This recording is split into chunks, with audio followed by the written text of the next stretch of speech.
Hello. Hi, Lorena. Good morning. Good afternoon. And hello, everybody, and welcome to today's webinar, Branding and Social Media in Pandemics and Beyond, Avoiding the COVID Washing Trap, by Professor Lorena Blasco-Arcas. Thank you for joining. I really hope that you're all in good health and spirit. My name is Roberta Johansen, and I am Program Manager for the Executive MBA of ESCP at Madrid campus. I will be introducing Lorena today and then later joining for the Q&A session. So if you have any questions during the webinar, please post them in the question bar, and Professor will be happy to address them at the end. Today, we will focus on consumers' habits and behaviors and how they have changed during the crisis, making social media a catalyst of this change for consumers to communicate, work, entertain themselves, and even to keep fit. Brands have witnessed how their audiences have switched to digital media, and digital communications for brands has become even more relevant than before. Facing budget cuts and uncertainty, the challenge is how to better communicate and resonate with the audiences, avoiding the COVID washing or irrelevant communication. Professor Lorena Blasco-Arcas is an associate professor of marketing at ESCP Madrid campus. She holds a bachelor in marketing management, a master of arts in management, and a master of science in economy and organizational management.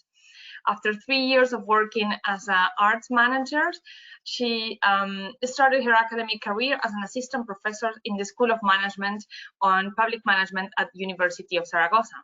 She has a wide teaching experience in marketing and management at undergraduate, postgraduate, and executive level. Her main research interests relate to consumer behaviors in digital media, with a focus on digital co-creation, social media, e-commerce, and service marketing. Her research has been published in several marketing and technology scientific publications. She has also participated in different research projects funded by the Spanish government and other funding bodies. She's a recurrent visiting professor in business schools such as INCA in Costa Rica and CFBG in Vietnam. She has just been awarded the Innovation Award 2019 at ESCP, thanks to her contribution to the development of a multi-campus innovative pedagogical approach in the area of data-driven marketing. As you see, she has a very wide CV and extensive experience in this matter. So yes, please post all of your questions and we'll be happy to address them at the end. Thank you, Lorena. It is a pleasure to have you here with us today, and the floor is yours. Thank you very much, Roberta, for that very nice presentation. So let me switch to my screen so you can see my presentation specifically. And let's start with the seminar, right?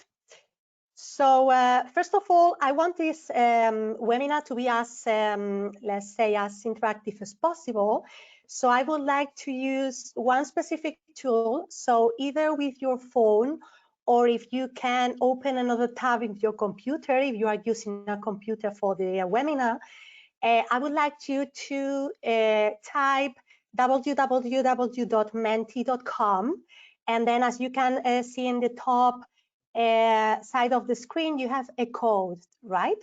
So if you type that code, you should be able to answer my first question, which is actually, well, if the audience is using social media, so if you are social media users.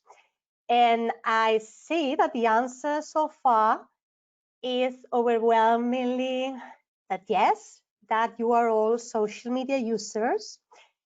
Some of you are answering now, and it seems that I have, well, several of you that are not social media users, but most majority, up to 92% at the moment, are social media users, right? Okay, so let me switch to the next in order to test, as I was saying, the menti.com platform that we are all familiar.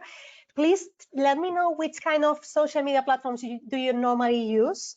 And you have, well, several options. If you refresh your screen, you don't need to use any other code. It's the same code for all the polls that I'm going to use. So here we have people that is using Instagram, WeChat, WhatsApp, also LinkedIn, of course. So far, no one is using Facebook. I'll give you 10 more seconds to answer to see what it's the final picture.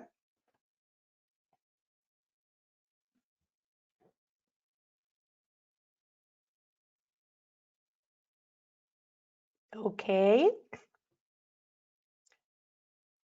4% of the audience use Facebook. There's a 4% that use TikTok as well. That's good. That means that we know what TikTok is, which has been one of the hits in the pandemics, probably. Then we have people, most of the people use Instagram. Most of the audience use Instagram, as I can see from the ones that are answering so far. And then we have WhatsApp as well, Snapchat, YouTube. No one use from the audience Weibo. And then some of you were also answering that you use LinkedIn.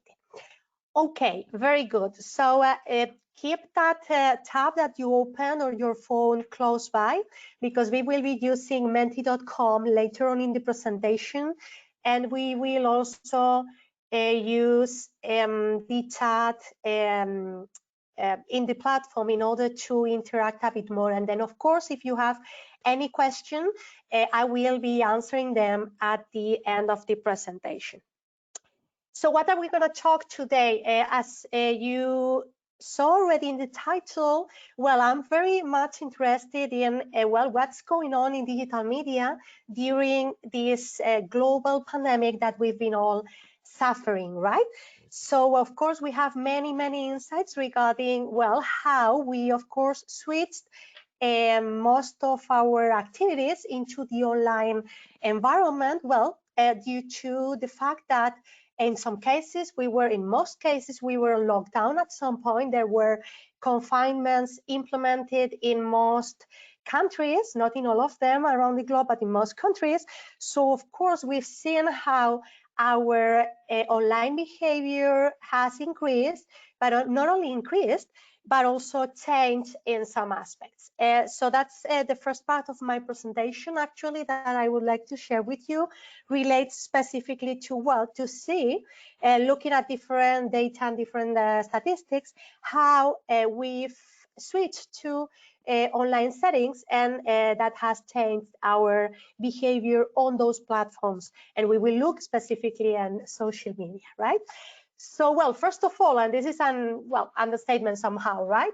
Of course, the COVID-19 has boosted the time that we spend with media. Think on your own behavior, right? We've increased our time in front of a screen, in using our mobile devices as well, and also on traditional media as TV or time spent on TV. And it is very interesting, actually, to look at how different generations fare on that, because we may see some surprising insights just by looking at this visualization, right? Of course, if we look at younger generations, the one that you have at the top of your screen, you will see that online video, it's the dominant media that, for example, Generation Z has been using during the pandemics, as compared to Generation X of the baby boomer generation, right? However, if we look at the increase on traditional media, we may be surprised to see that millennials and also Generation X is probably a mixed generation in terms of they are not digital natives, but at the same time, digital started to become relevant when they were, let's say, around 18 maybe, or when they were teenagers or close to the 20s. So of course they present a mixed behavior in terms of channels, traditional versus digital.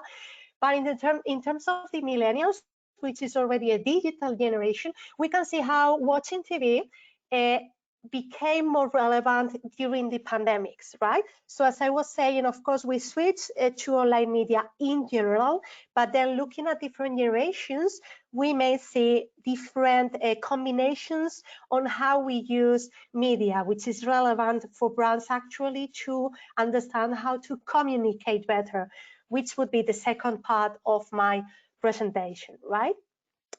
If we look at social media data, actually, as you can see in this slide, from this report, every single generation, let's say, has increased their use of social media. And again, you can think on your own behavior, right? Almost by 50%, in the less cases, the over 30%. Actually, Twitter has reported an increase on traffic over 20-30% as well as Facebook. So we are more present during this time on social media, well, for different reasons that we will explore a bit later in the presentation. Also, if we look at the type of activities according to the data that we have available, we see that, well, most of the activities, and we may relate to that as well, depending on your own habits and your own behaviors during these pandemics, we will see that, well, of course, entertainment has been something that we switched to the online arena, right? So watching more shows, using more streaming services, spending longer time on social media, as I was mentioning, the rise of applications for communication as Zoom, that even coined a new term as Zoom fatigue, as you may be aware of, right? And spending also more time on mobile apps, probably watching more live events than ever, if we think, for example, of our behavior on Instagram. And well, of course, if we look at the different contexts, digging a bit deeper, we were saying, of course, streaming activities, also funny videos and memes, depending on the platforms, how-to and tutorials, which comes along to a high increase on consumption, for example, on flour and different devices or tools to cook, probably, as that was one of the most popular activities during the pandemics and the confinements, right? Watching popular classes TV shows. So in almost every category that we have on the screen, mostly related to entertainment, we can see an increase of media consumption in the different platforms that we have available. It is worth to mention, of course, the rise of TikTok as a platform that has increased exponentially their users, right? If we think about social media, and you were actually answering me before which kind of social media platforms you were using, TikTok was up to the pandemic's platform that was pretty much used by teenagers, right, for enjoyment and entertaining. And it's about, well, posting short videos, mimicking others' challenges in order to, well, to follow the thread, right? And during the pandemics, many celebrities have joined that platform, as well as many people from different ages. It's been the most successful, I would say, social media platforms in terms of penetration, right? Or number of users growth, let's say. So after knowing that you use social media, and of course that you are using different platforms, I would like to know also what do you use social media for, as it's going to be important to my presentation later, or to the logic of what we are actually discussing today. So again, go back to menti.com, please, and let me know, if you don't mind, what do you use social media for by using a hashtag, so one word, and you have the possibility to input up to 3-4 words. So just being very hashtag-like, right? Let me know, please, or let us know, as we all can see it. What are you using social media for? And here we have first answers. So for educational purposes, for entertainment, of course, educational, professional profile, fashion research, decoration, inspiration, personal branding, very relevant use of social media, no doubts, for fun, for entertain, to learn, what else, for music, for business, to share, okay, for work interactions, for networking, entertainment, as we were mentioning, to connect, And this would be probably one of my points when talking of social media. Social media is about connecting, right? It's about conversations, right? To follow contacts as well, for family and friends, to connect again with family and friends, as you were saying, to study, to communicate, contenting, sharing what I'm thinking, chatting. I hope I'm not missing any one of them. For memes as well, which is related to entertainment. So actually we could create some clusters with some of the insights that you were providing regarding your use of social media, right? And that links with my first, let's say, more theoretical insight regarding what we know about why we actually post on social media or share content on social media. And it pretty much relates to the points that you mentioned, right? So if we look at what we know theoretically from Jona Berger, we know that social media normally represents, in terms of sharing and posting, 5 key functions for users. First of all, relates to what it was mentioned in the previous slide as personal branding, right? So impression management, what kind of image I, as a user, I want to deploy on social media, or I want to be recognized for. So if it's a professional social media like LinkedIn, I will be very focused on professional aspects of my identity, right? So this is identity representation. If it's a platform that I use for more personal reasons, I would focus on more personal content, right? Let it be Instagram, Facebook, or TikTok, as we were mentioning. Second function, it's about sharing emotions or emotion regulation, as it is also called. Well, when we want to relate to others, right? We were saying we want to connect, we want to keep in touch, we want to connect socially. That would be the fourth function that you have on the slide, social bonding as well. And we share emotions for that. We share stories and we share emotions. Sometimes with brand, when we are using emotion regulations as a main motive, it's because we want to complain. We are not satisfied about a service or about a product, and we may use social media for that, right?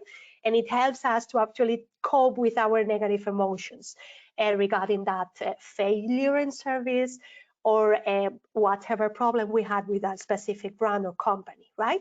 Information acquisition, when we are setting, and that's an important function for brands actually, and when we are searching for information about a new need and a new product that we might not be very aware of, we look on social media for information, we look on reviews from other users, right? So that's another important function.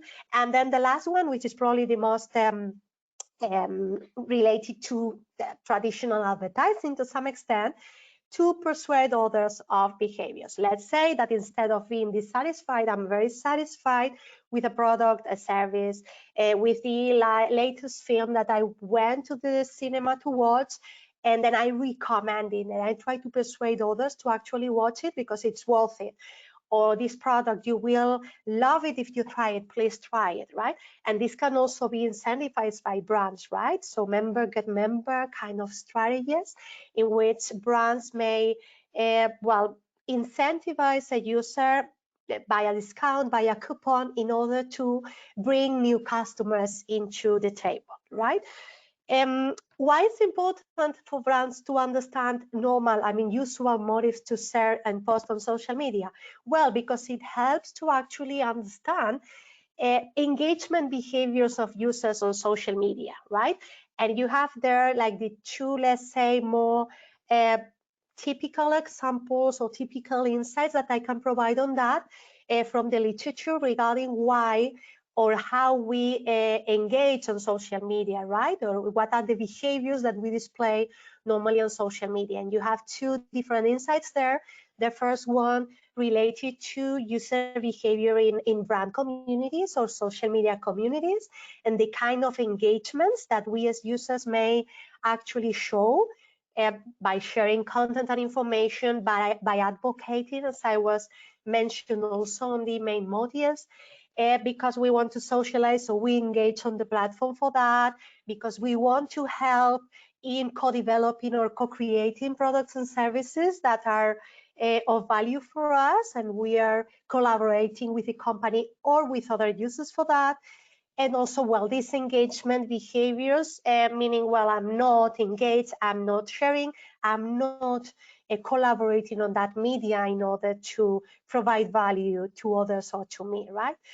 Dolan et al. Well, find that 5 different categories that we can see that compared to the previous ones that as I was mentioning, are somehow related. Those categories more closely linked to social media behavior in general, right?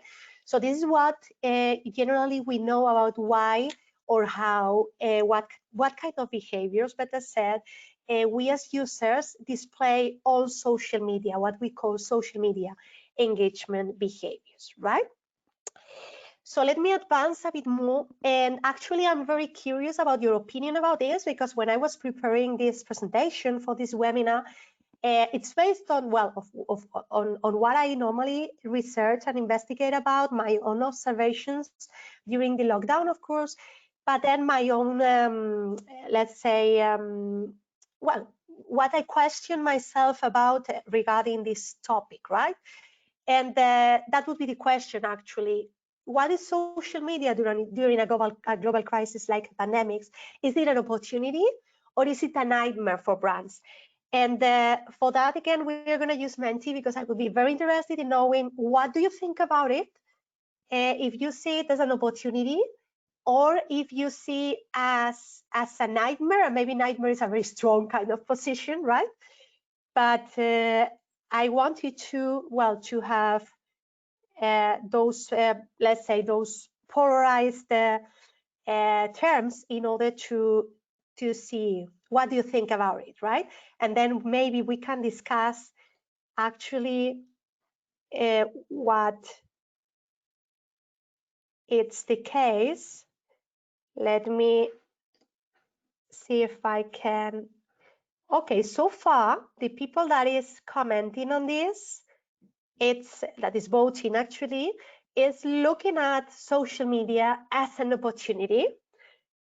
Glad to hear. No one is looking at, okay, some nightmares over there. Good.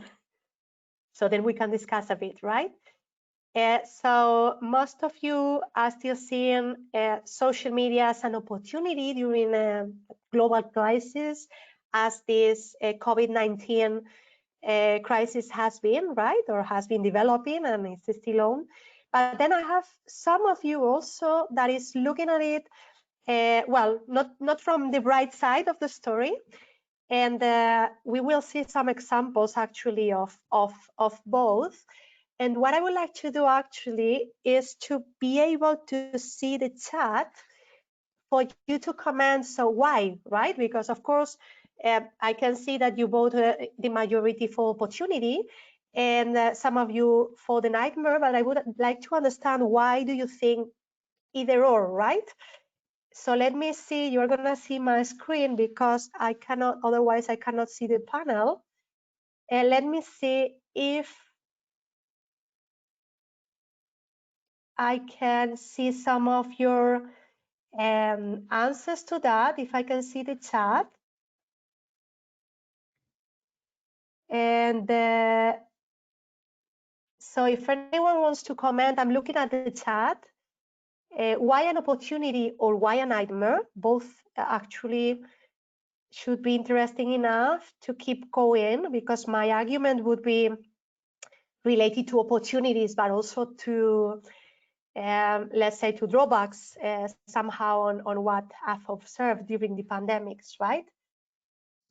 So anyone? Okay, an opportunity because it opens up to new communication possibilities with users, as we are all online. Yes, of course. What about the nightmares? Anyone that wants to comment? It's extremely difficult to find, that's a good one, to find the right stance and to fit a brand purpose in such circumstances, right? We are talking about a global crisis. I would agree with that comment, actually, because it's not easy for brands, and we'll see some challenging situations to find or to let's say, yeah, to find the right tone in some cases, and to find what's the way of communicating, because, and that's one of my arguments, what we know about that, right? Of course, we can reach more audience. That's one of the pros and one of the opportunities. It's also an opportunities because, yeah, brands can explore new ways of actually reaching out to its customers, for sure. And I'm sure that some brands have actually explored the possibility of TikTok, as we were commenting, as one platform that was very successful. That's an overload of information and content. That's another of the comments that I can see. And it's true, and I was mentioning Zoom fatigue, but of course, switching online at the user level has also these drawbacks that we are most and most online, meaning that we are probably paying less attention. And remember, social media is always the fight for the attention of the users.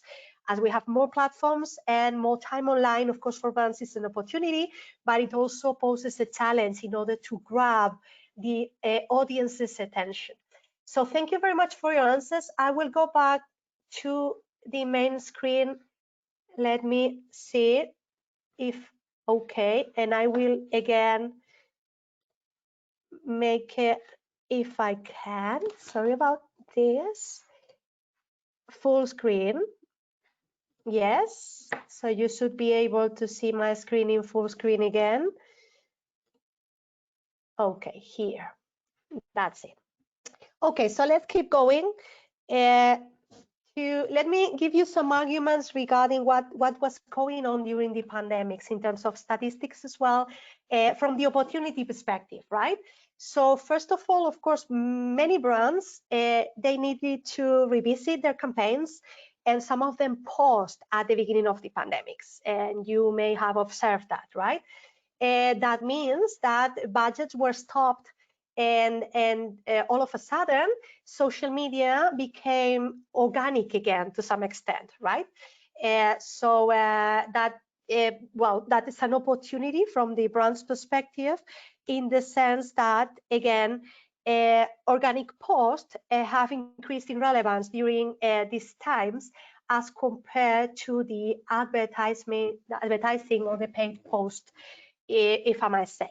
We were mentioning, yes, more time online means more users or more fans actually on brand pages as well. And you have here some data from Facebook fan pages, and you can see here how during those weeks actually there was not a decrease but an increase of the presence of the users, which is of course an opportunity.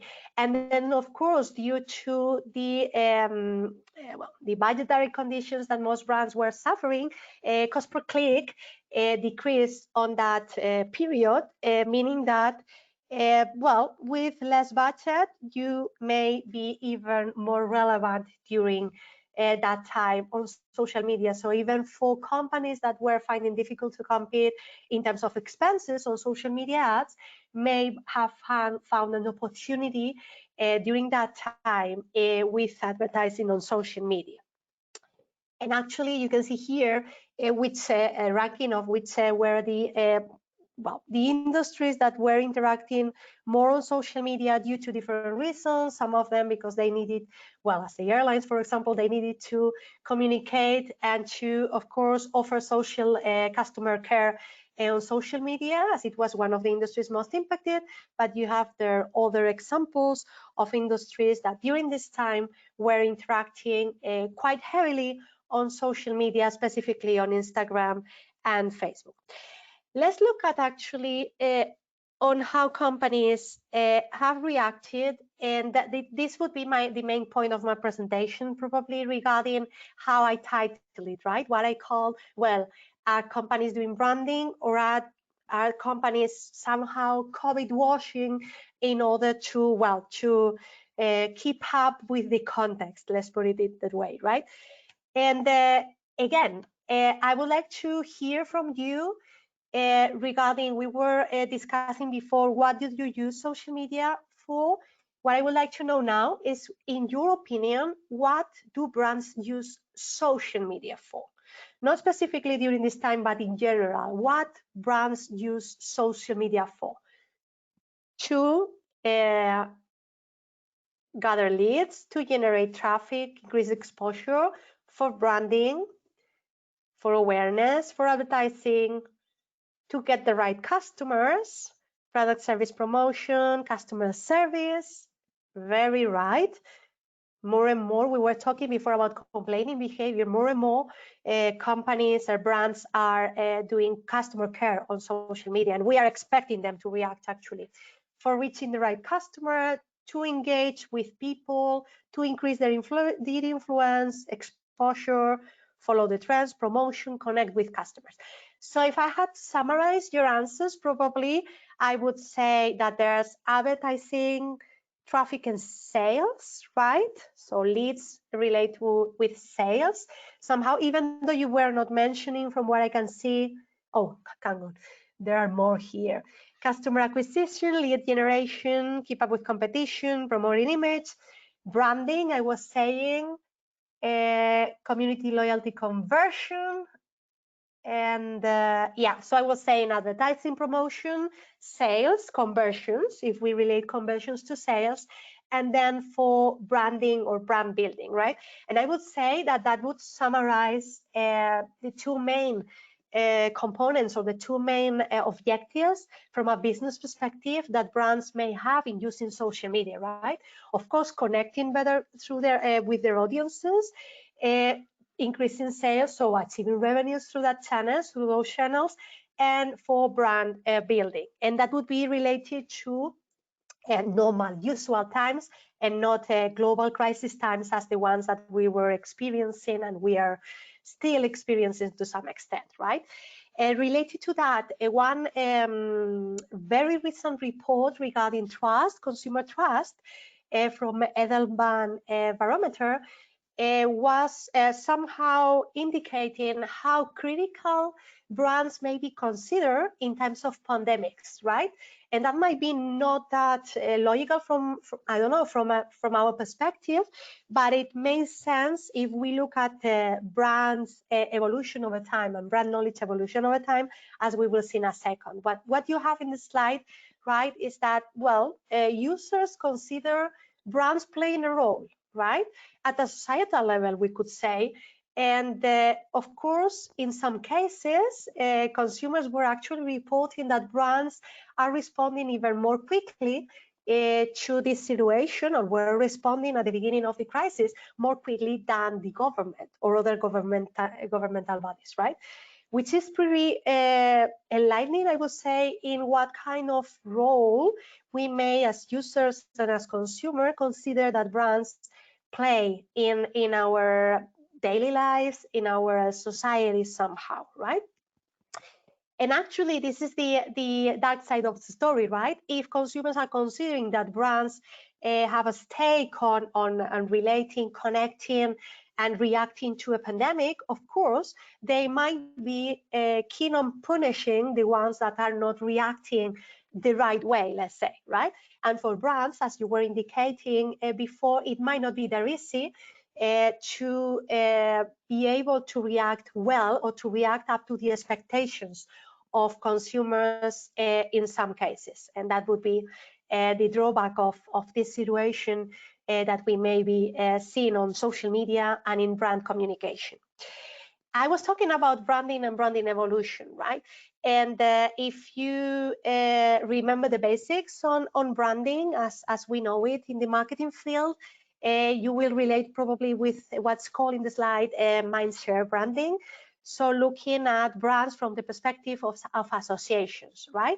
What kind of aspects would I like to relate my brand with in order to communicate better, right? Or my product, which is associated to my brand, right?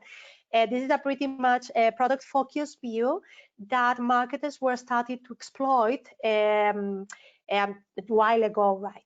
As branding has evolved over time, I'm sure that you are also familiar to the concept of purpose branding, and even more recently to the concept of cultural branding, in which brands are seen not only as a set of brand associations, or marketers are not only looking at associations, but also looking at brand personality, brand values, and even brand ideology and themes in order to relate to culture, to media culture, to crowd cultures, and be relevant to current conversations that are happening in social media. And that's probably one of the potentialities of social media for brands, is that the conversation is co-constructed, which means that, of course, brand has not full control over their own meaning in terms of brand identity, brand personality, and brand values, but those meanings are co-constructed or co-developed with audiences, right? Through social media and other collaborative platforms.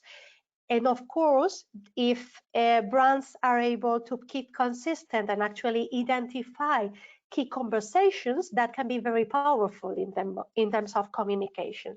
So it's a good opportunity to communicate in a more, let's say, relevant way. Let's focus on what had happened during the pandemics. And that's why I was talking at the beginning, and I wanted to know your opinion about opportunities or nightmares. And I don't know if you will share this observation that I'm about to make, that is pretty much brilliantly summarized in this marketunist.com comic, right? Is that, well, in some cases, and I will show you now a short video of that, it seems that brand communication, it's becoming, regardless of the brand, very, very similar. So even it's difficult to distinguish which brand is communicating. And you can see here some words or keywords that you might have been listening to and watching in some advertising in these last 2 or 3 months, right? And actually, I want to highlight one word that most of us, we didn't know or we didn't use it before, which is the word unprecedented, right? And it's represented here. So the unprecedented use of the word unprecedented in these 2 or 3 months has been actually amazing, the growth of the use of this word according to Google Trends. So I was mentioning, and this is supported by some of opinions of other professionals in the area. All has been said. All was said probably in the first 2 weeks of the pandemic. And we know that brands care. We understand that brands are committed and that brands are by our side. So at some point it was felt that a different angle was needed. And I would like you to actually watch one short video that you might have seen before because it was on all over social media at some point, which is a brilliant combination of different. Let's watch it and let's comment on it later on. So let me go back to the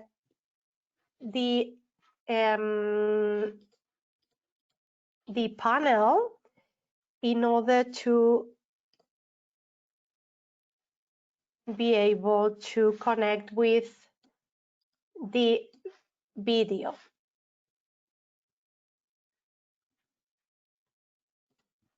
Okay.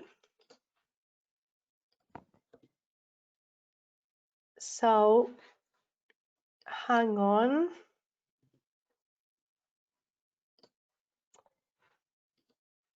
Roberta, maybe you can help me on this. I cannot see the full panel at the moment, which makes it difficult for me actually to connect. Let me here. It's Sorry because you're sharing yours. Yeah, but before when I was sharing, I could see it. So let me just look for the video, which is here and this one.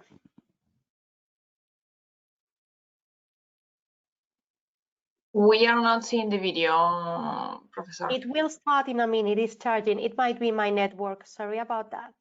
No problem.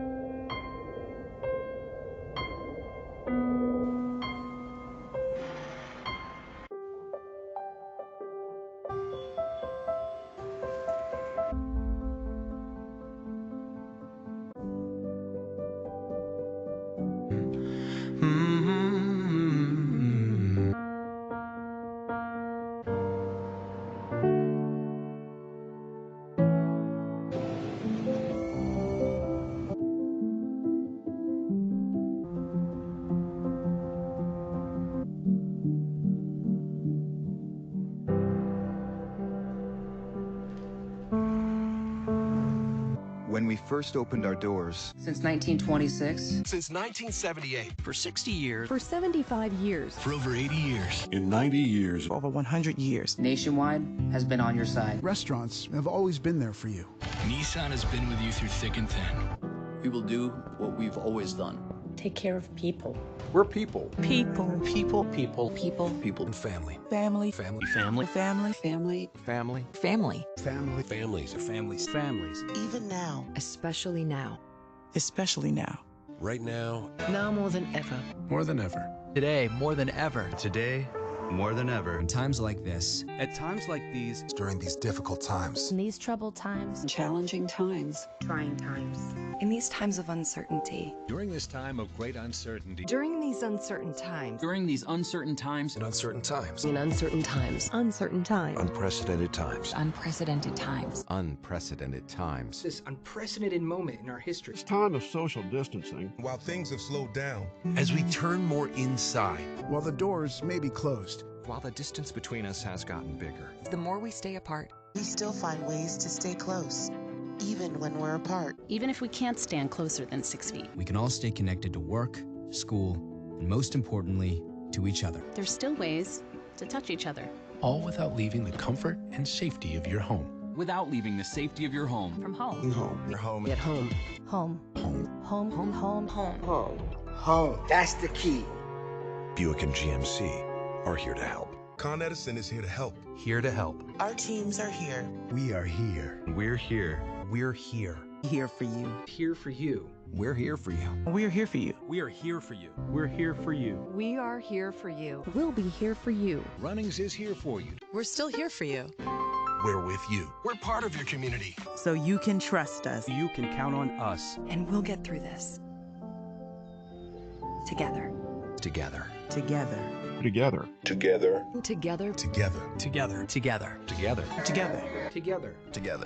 Together. Together. Together. And together. Together. Together. Together. Together. Together. Together. Together. Together. Together.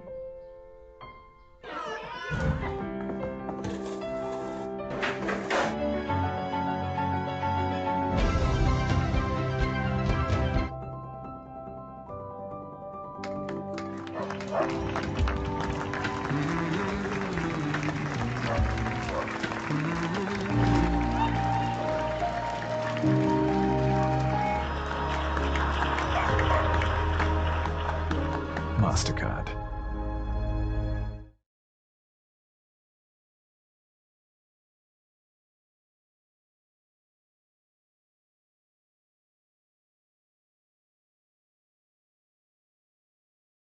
Okay, I don't know what you think about it. As you have seen, there's more than, let's say, 50 brands on that video.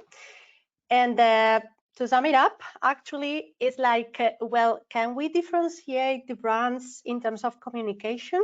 It seems like there's a certain creative codes that were thought to be valid or thought to be adopted for every brand, almost every brand, that at some point, the role of branding as a differentiating aspect and communication actually as a differentiating aspect for your brand, it is not anymore. And it's pretty much very well summarized by Mark Rickson in this sentence that you are seeing on the screen, right? So if we cannot use communication to differentiate our brands, what's the point of actually communicating this way? It becomes totally irrelevant. In terms of creativities, we've seen some creative ideas that probably you have also seen, and some of them, I have to say that that they were, well, clever, right? But still, at some point, it gets repetitive, and actually in social media, it may even backfire. So look at, for example, the McDonald's logo that you have there, somehow indicating that social distancing that they wanted to communicate as a good behavior on a specific time, right? On these specific times. Well, what happened with that was that, well, Bernie Sanders, a very well-known politician in the US, was commenting on that, and look at the impact and the metrics on the top bottom, on the bottom of the slide, sorry. Was commenting on that basically mentioning, well, yes, but then you are not giving your workers a paid sick leave, right? So you are positioning yourself in terms of social behavior that are acceptable, but at the same time, your behavior as a company might not be up to the circumstances. And he was sharing that specific tweet with the information that you have on the right side of your screen regarding the top 20 companies that may not have paid sick leave in place, right? That might be changed after this, but it was the reality back then. So it may even backfire to communicate in the appropriate codes, because from a marketing perspective, we will say that that kind of communication was good for the company. So if you remember, I was mentioning before trying that we needed to try to understand social media from the user perspective, right? From user engagement behavior perspective. And this is what I summarized at the current knowledge. And my point here, and what I would contend, is that, well, maybe what we know about social media engagement behaviors might not be as relevant during a global crisis as a pandemic, as the one that we are being living in, right? Specifically because this is the first pandemic actually during social media times, because the previous one at the global level was the flu on 1917, and social media, as you well know, didn't exist by then. So of course it's a pretty new context in which well, brands and we all use social media to communicate. So regarding that here, I can provide some insights based on my own research. So we were collecting data regarding from January to May regarding users' interactions on social media, on Facebook and Twitter, and we were able to identify different forms of social media engagement behavior, both positive and negative, that were somehow relevant or could be observed during these specific crisis times, right? Global crisis, as you have it in the slide. So we found that there were some positive user engagement behaviors that may relate, some of them, with the previous ones that we knew from normal times, let's say, but were others that are more prominent in the circumstances that we didn't observe in normal times as relevant on social media engagement, right? The role of supporting, it was found before, but not as clear as in this case. The role of gaming behavior was not that, let's say, widespread. And also in terms of negative behaviors, what we know from before is mostly related to PR crisis on social media, not to global crisis on social media. So of course criticizing was there, but dispiriting behavior or even gloating behavior was not something that was observed as broadly as now. Same for the motives. If you remember, we were mentioning 5 main aspects why you share content on social media in global crisis. We could observe that some of those motives may still be there, but we may find other motives that are more important or even more relevant considering current conditions and current context, right? As escapism, or even disapproval of despondency if we relate them to the negative engagement behaviors in users, right? And of course, for brands, it is important to understand user behavior in order to be able to communicate in a fitted way, or finding the right voice or the right tone under this situation. So yes, to finish my presentation, I would like to give some kind of recommendations, let's say, on the topic, and then show you some examples that may exemplify what I would consider good examples of communication in the global crisis from some brands that you well know probably as you will see them. So first recommendation would be, we need to understand social media from the user perspective. You were saying we use social media as a brand to connect with our audiences and to get leads. So we need to know what makes our audiences tick in normal situations, and especially in such dramatic situations as the ones that we've been through during the last 3 months. We really need to pay attention and listen to what's happening, right? How our users are communicating, how they are interacting, what kind of topics, themes are they interacting about, what are their main worries, because they may help us to actually adjust the content later on social media, right? So you have there some insights regarding, well, of course, you can set up Google Alerts in order to be able to identify what are the key themes. Put in place your social monitoring system software. If you are using social media to communicate with your audiences, it's pretty relevant with the hashtags, for example, that you have on the slide. As an example, of course, some companies, as a Sprinkler, as far as I can remember, were using live dashboards in order to perform social listening and put that information on the hands of users as well. So identify those dashboards in order to follow them, closely monitor their own social media channels, right? And of course, revise the social ads strategy and even pause it, as some companies were making at the beginning, before keep going in order to adjust. Because of course, adjusting was very relevant, specifically at the very beginning of the crisis. Regarding that, let me mention content and the importance of content and pausing in some cases. And you have an example of a pretty timely pausing of a campaign due to, well, to the connotations that campaign had. I don't know if you are familiar with the It's Finger Licking Good from KFC, right? Of course, in normal circumstances, that campaign, considering the product, considering the brand, would be, well, very much accepted campaign. It makes sense. It reflects kind of the character of the brand. It reflects the qualities that they want to reflect regarding the deliciousness of the food, and so on and so forth, right? The enjoyment that is behind consuming that kind of products. Of course, in the rise of a pandemic, licking fingers, touching other people, embracing people, it's something that we are trying to avoid. So of course they pause the campaign and they revisit the content related to that. So that would be the second recommendation regarding that. Revise the creative content in terms of sensitiveness. If it's encouraging behaviors that might not be healthy or acceptable under current circumstances, if the tone is appropriate. For example, using humor or using jokes or using memes, yes, but, right? Yes, but in normal circumstances, even bigger yes, but under these circumstances. It's not that humor is not allowed, and I will show you an example of that, but of course the tone needs to be appropriate in order to be sensitive, right?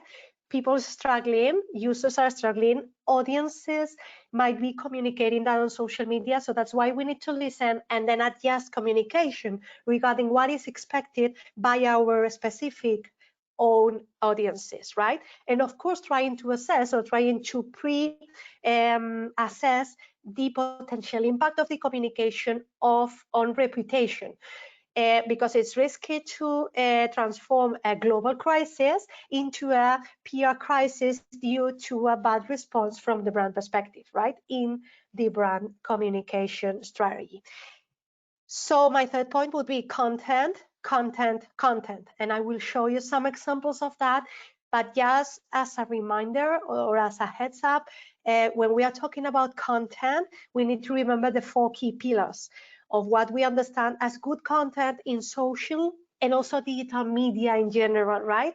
Content regarding brands need to be consistent, need to be honest, need to be authentic, and need to be transparent, right? Because social media has a long memory, right? So if you are not being consistent and honest and you are not being authentic, of course, consumers are gonna identify that, and social media users are gonna find the specific tweet, specific Facebook message in which you were showing that you were not consistent, right?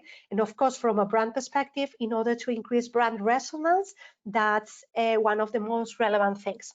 So let me show you some examples regarding how brands have actually, in my opinion, excelled during the pandemic in being contextual and relevant to the brand values and brand personality. And you might be aware of this specific campaign, Courage is Beautiful, and this was one of the campaigns that Dove has launched during this time. Let me just show you a short clip on that, and I'm gonna go back to the video and the panel on how they were actually communicating on their, on the same values, themes that they traditionally communicate. So you will see it shortly.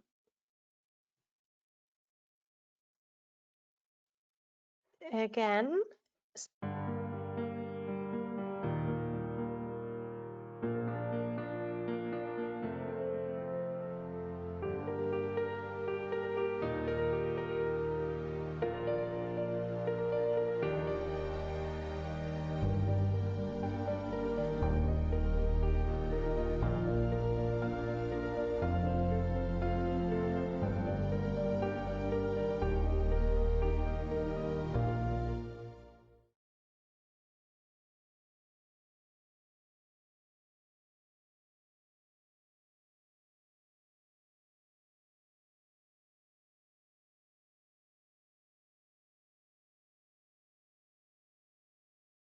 So this is one of the examples. Let me just go back to the presentation. This is another example. So I was saying, in terms of content, being consistent with your brand, revisit your classics, but with a twist. Maybe some of you remember that Budweiser campaign, and it's from the 90s actually, so maybe not all of you will remember that, but let me show you. It was the WhatsApp campaign actually, and it was pretty famous back then, and they revisited it during this time. Let me see if it charges.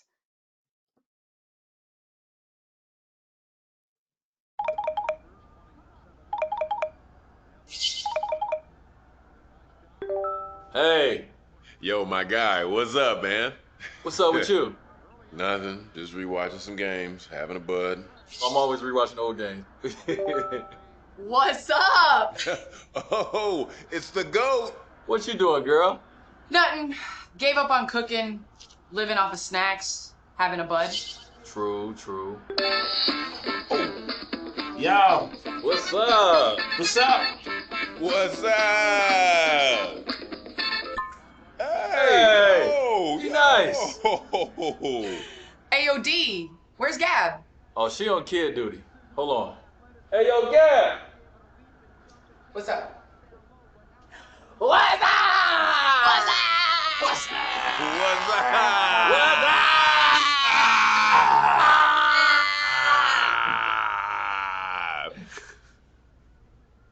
For real though, what's up with everybody?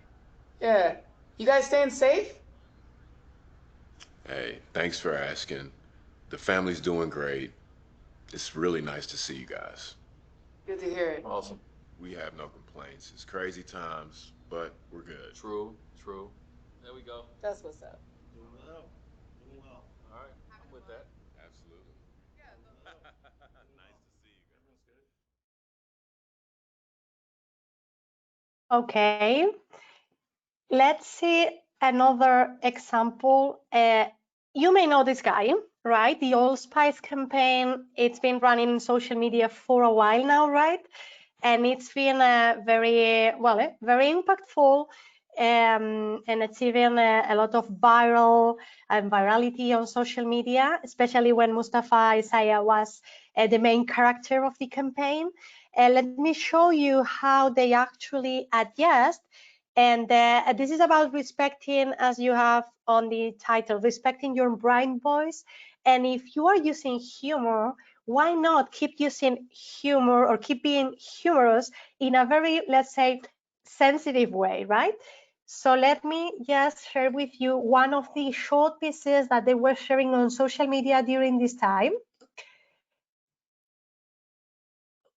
which is this one that is uploading at the moment.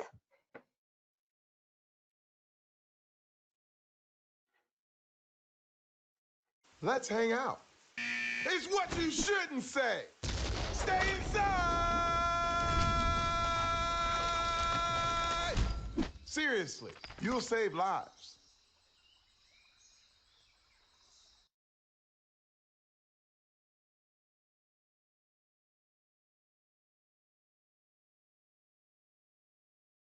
So as I was saying, they don't change the tone of voice, the brand voice, which is always entertaining and fun, but the key message is still there in order to adjust to the context, right?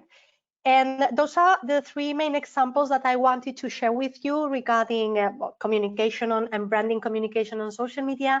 And to conclude, just to summarize what we were discussing during the webinar, to communicate during global crises as a pandemic, maybe we can guide our actions as marketers, asking our brands if the content is still connected to today's world, to the situation that we are facing, and consider how it would work under the circumstances. Pausing might be necessary in order to wait and listen, and then maybe testing in order to make sure that we avoid any trap or any kind of COVID washing feeling in our audiences, right? What if I need to develop a new campaign or adjust the content? Well, we've seen some examples regarding that, specifically the one on Allspice and the one of Budweiser. Budweiser was building on a nostalgic kind of old advertising that worked very well, right? So it's not that we are reinventing the wheel, maybe adjusting content that we have from before and using the same kind of tone of voice, just adapting the message to the situation might be good enough to keep communicating to our audiences. And last but not least, how we ensure that we don't fail on that trap, on COVID washing, or on being totally irrelevant, which is a waste of money and resources from a brand perspective. Well, I would end up mentioning again the 4 key pillars of good content on digital media, right? Keep consistent, keep honest, keep authentic, and keep transparent regarding your communication about the brand on the digital channels, specifically on social media. And that's all from my side. Thank you very much for your attention. And if you have any question, I will be happy to answer them. Thank you.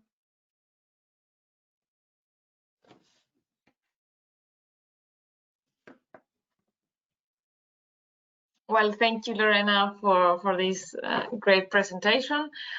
We did have some interaction in the chat, and I'm going to ask you the first question. Regarding applications, you said that there was a rise in the use of applications during the COVID. The question is, should all businesses have an application? Does it have a lot of added value in having an application for any business? I mean, of course, it would depend on the business. If I understood the question, considering how the global crisis have affected, of course, it's not the same to talk about airlines and to talk about other industries that might be having better opportunities on that regard, right? And that's why I was mentioning from the beginning, from the half of my presentation, that how being contextual might be important in the use of social media, and that would fall again into understanding our audiences, how our audiences, regardless the brand, or maybe more specifically, with the brand, engage with the brand. So the own audiences are engaging with the brand. So understanding the global scope, the context in which we as users are communicating, but also how your own audiences, the ones that are already interacting in your social media platforms or interacting regarding your products and services are commenting, what are the main things, what are the main conversations that they are having, in order to really understand what are the key aspects in which you can build communication in, I would say. Okay, thank you. So did something change in this crisis regarding how employees interact with their brands? Is that more important now than ever to employees to engage and share their brands information and content? What do you think about that? I mean, I would say that is more important than ever. It's not that it was not relevant before. Internal communication, of course, in a social distancing era, it's more important than ever. And of course, considering employees as ambassadors of your brand, if we are talking about brand communication, as we are discussing today, it's very important because, as I was saying, we will remember probably as users those brands that were concerned and were sensitive and were relevant during pandemics, not only from a consumer perspective, but also from their own employers' perspective, right? So making sure or trying to, treating your employees as another stakeholder in terms of brand communication, for sure, it's important. We're actually starting a new project regarding employer brand in order to even go deeper on that and understanding the role and perceptions of employers and potential employees on brands on that regard. For sure, the answer would be yes. Okay, and then we will address one last question because we are running out of time. Eduardo is asking, is it recommended that we define a certain budget for actions paid in marketing, or with only the organic part of our brand will be able to survive and stand out? I would say that the answer would be a slight difference if we are talking about previous normal times and today, right? Social media platforms, algorithms are changing so fast, and of course, they are capitalizing on advertising. So that has created a situation in which, in order to increase your reach, you need to use social ads. Otherwise, it's very difficult organically to have a broader reach on that regard, right? So I wouldn't say that we can avoid using advertising on social media. We need to use advertising on social media, but it's true at the same time that during this time, content has been, I wouldn't say that it was not relevant before, but more relevant than ever. So you can see the impact of organic again, and it will be probably more relevant in the future as well in terms of both promoted and organic, because it falls on the content, right? And we use content in social media to drive traffic to our e-commerce site, to our website, or even to make users buy through social media. In some cases, it would depend on the brand, right? So I wouldn't recommend not to advertise, but probably revisiting the balance, and that means the budget that we are using in creating the content versus social ads might be relevant in order to achieve a more efficient and effective social media strategy. Well, thank you. I think this is all for now. To every participant, thank you for attending this webinar. If you have any insights or even takeaways that you've taken from this webinar, please share it with us in social media, in LinkedIn, or we are very active. And please stay tuned for upcoming webinars. It's a pleasure for us to share our main professors with you. And have a great day and keep safe, everybody. Thank you, Lorena. Thank you. Bye-bye. Bye-bye.